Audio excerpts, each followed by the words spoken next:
Hi friends, இன்றைக்கி நம்ம மைசூர் போன வீடியோ தான் பார்க்க போகிறோம். ஒசூர்லேயே ரொம்ப டிராஃபிக்குங்கிறனால நாங்கள் போகிறதுக்கே கொஞ்சம் டைம் ஆயிடுச்சு.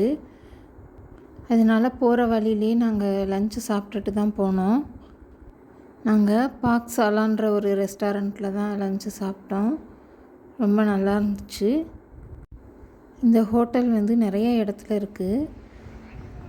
இது பெய்ட் ப்ரமோஷன் கிடையாது எதுவுமே. நீங்கள் லீவில் 2-3 டேஸ் மைசூருக்கு டூர் பிளான் பண்ணிங்கன்னா இந்த இன்ஃபர்மேஷன்லாம் உங்களுக்கு யூஸ்ஃபுல்லாக இருக்கும். நாங்கள் லஞ்சு முடித்ததுமே ஸ்ரீரங்கப்பட்டினத்தில் உள்ள கேகே கம்ஃபர்ட்ஸில் தான் ஸ்டே பண்ணோம். அங்கே கொஞ்சம் நேரம் ரெஸ்ட் எடுத்துகிட்டு ஈவினிங்காக தான் வெளியே கிளம்புனோம். இந்த ஹோட்டல் புதுசாக ஸ்டார்ட் பண்ணியிருக்க ஹோட்டல். இங்கே ரெஸ்டாரண்ட்டு இல்லை, மற்றபடி ரொம்பவே கம்ஃபர்டபுளாக இருந்துச்சு. ப்ரைஸும் ரொம்ப ரீசனபிளாக இருந்துச்சு. நீங்கள் யாராவது ஸ்ரீரங்கப்பட்டினம் போகணுன்னா இந்த ஹோட்டலில் ஸ்டே பண்ணுங்கள், ரொம்பவே ஈஸியாக இருக்கும். நாங்கள் போனதே ஈவினிங் ஆகிட்டனால ஹோட்டலில் ஃப்ரெஷ்அப் ஆகிட்டு நேராக நாங்கள் பிருந்தாவன் கார்டன் தான் கிளம்புனோம். நாங்கள் பப்ளிக் ஹாலிடேஸில் போனனால ரொம்பவே ரஷ்ஷாக இருந்துச்சு. நீங்கள் இந்த மாதிரி டூர்லாம் பிளான் பண்ணோம்னா வீக் டேஸில் போங்க. நாங்கள் போனப்போ ஸ்கூல் எல்லாம் லீவுங்கிறனால பயங்கர ரஷ்ஷாக இருந்துச்சு. இங்கே வீடியோவில் பார்த்தீங்கனாலே தெரியும், நிறையா கார்லாம் போய்கிட்ருக்கோம். நாள் ட்ரிப்பில் நாங்கள் 2 விஷயம் என்ஜாய் பண்ணோம். ஒன்று மியூசிக்கல் ஃபவுண்டைன், இன்னொன்று அதுக்கு போட்டில் போயிட்டு வரலாம். அதுவும் ரொம்ப நல்லா இருந்துச்சு. பிருந்தாவன் கார்டன் நைட் வியூ ரொம்பவே நல்லா இருந்துச்சு. பகல்லையும் அது நல்லா இருக்கும். நீங்கள் கொஞ்சம் சீக்கிரமாகவே கிளம்பி போயிட்டிங்கன்னா பகல்லையும் நல்லா ஃபோட்டோஸ்லாம் எடுத்து என்ஜாய் பண்ணலாம். பிருந்தாவன் கார்டன் பக்கத்தில் பெரிய பார்க்கிங் ஏரியா இருக்குது. அங்கே தான் நாங்கள் காரை பார்க் பண்ணியிருக்கோம். பாருங்கள் எவ்வளோ கார் நிற்கிதுன்னு. இங்கே பார்க் பண்ணிவிட்டு கொஞ்சம் தூரம் நடந்து போனோம்னா கார்டன் போயிடலாம். வெளியிலே பார்த்திங்கன்னா நிறைய கடைகள் இருக்குது. நீங்கள் கார்டன் உள்ளே போகிறதுக்கு என்ட்ரன்ஸ் டிக்கெட் வாங்கிட்டு தான் போகணும். அங்கேயும் ரொம்ப ரஷ் இருந்தது. உள்ளே போனதுக்கப்புறமும் பார்த்தா நிறையா கடைகள் இருக்குது. நம்ம அது உள்ளே போகிறது நடந்தும் போகலாம், அதுக்கு போட்டிங் மூலமும் போகலாம். போட்டிங் போகிறதுக்கு தனியாக டிக்கெட் வாங்கணும். அங்கேருந்து ரிட்டன் வரப்பையும் அதே மாதிரி அதுக்கு தனியாக போட்டிங்க்கு டிக்கெட் வாங்கணும். போட்டிங் போனது ரொம்பவே ஜாலியாக இருந்துச்சு. மியூசிக்கல் ஃபவுண்டைன் சூப்பராக இருந்துச்சு. அதில் ஃபுல்லாகவே சினிமா சாங்ஸ் தான் போட்டாங்க. அந்தந்த சாங்ஸுக்கு தகுந்த மாதிரி தண்ணி டான்ஸ் ஆடுற மாதிரியே இருக்கும், சூப்பராக இருக்கும். அந்த மியூசிக்கோட வீடியோ போட்டாக்க காப்பிரைட் ப்ராப்ளம் வந்துருங்கிறனால நான் பாட்டை மியூட் பண்ணிட்டு தான் போட்டிருக்கேன். நாட்டு சாங் கூட போட்டிருந்தாங்க, செம்மையாக இருந்துச்சு. நீங்கள் வேணால் அந்த சாங்கை போட்டு இந்த வீடியோவை போட்டு பாருங்கள், சூப்பராக இருக்கும். ஒவ்வொரு அரை மணி நேரத்துக்கு ஒரு ஷோ போடுறாங்க.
சும்மா மியூசிக் இல்லாமல் எம்டியாக இருக்கக்கூடாதுன்னு நானாக ஒரு மியூசிக்கை போட்டு விட்ருக்கேன்.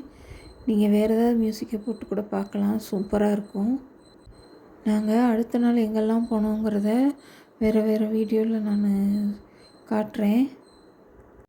ரங்கநாத சுவாமி டெம்பிள் போயிருந்தோம், மைசூர் பேலஸ் போயிருந்தோம், அப்புறம் திப்பு சுல்தான் டெத் பிளேஸ் பார்த்துருந்தோம். அதெல்லாம் வேறு வீடியோவில் நான் காட்டுறேன். நாங்கள் எல்லாம் முடிச்சுட்டு போட்டிங் போனோம். அதில் வயசானவங்களாம் கொஞ்சம் ஏறுறது சிரமம். நமக்கு அந்த என்ட்ரன்ஸ் வரைக்கும் போட்லேயே கொண்டாந்து விட்ருவாங்க. அதுக்கப்புறம் நம்ம பார்க்கிங் போயிட்டு வண்டி எடுத்துகிட்டு போனோம். நாங்கள் இங்கேருந்து கிளம்பி போகிற வழியிலேயே ஒரு ரெஸ்டாரண்ட்டில் நைட் டின்னர் சாப்பிட்டுட்டு அப்படியே ரூமுக்கு போயிட்டோம். போகிற வழி எல்லாமே நிறைய ரெஸ்டாரண்ட் இருந்தது, ஆனால் நாங்கள் இந்த ரெஸ்டாரண்ட் தான் சூஸ் பண்ணோம்.